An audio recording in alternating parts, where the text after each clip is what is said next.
Welcome to true 9 news. ఈరోజు ఉదయం రాజీవ్ చౌక్లో ఆర్యవేశ్య ఉద్యోగ సంఘం ఆధ్వర్యంలో పర్యావరణానికి హాని చేయని మట్టి గణపతులను కార్యక్రమంలో పాల్గొని వనపర్తి పర్యావరణ సంరక్షకుడు కృష్ణసాగర్కు మొదటి గణపతి విగ్రహాన్ని ఎవోపా సంఘం వారు పంపిణీ కార్యక్రమంలో అఖిలపక్ష ఐక్యవేదిక అధ్యక్షుడు మాజీ కౌన్సిలర్ సతీష్ యాదవ్ పాల్గొనడం జరిగింది.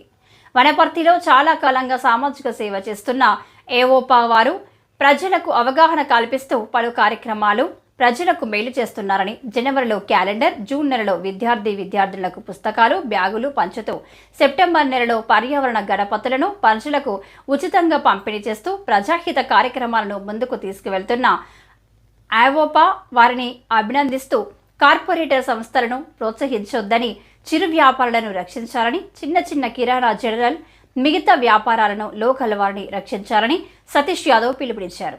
ఈ కార్యక్రమంలో ఎవోపా సంఘం నాయకులు, ప్రజలు పెద్ద ఎత్తున పాల్గొన్నారు. ఇప్పుడు కార్పొరేట్ సంస్థలు కొట్టేస్తున్నాయి. మనం అందరం కార్పొరేట్ దానిలో పోయి అన్ని ఏదైనా వస్తువులు మంచిగా ఉన్నాయంటే అంత చేసి ఇస్తున్నారు. ఒరిజినల్ మాత్రం చిన్న చేపలు లేని దొరుకుతాయి, న్యాచురల్ దొరుకుతాయి. కనుక నా సందేశం ఏంటంటే చిన్న వాళ్ళని బతికిద్దాము, కార్పొరేట్ వాళ్ళను పోవద్దని అందరూ మీ వంతుగా వనపడి సాయం చేయాలని కోరుతున్నా.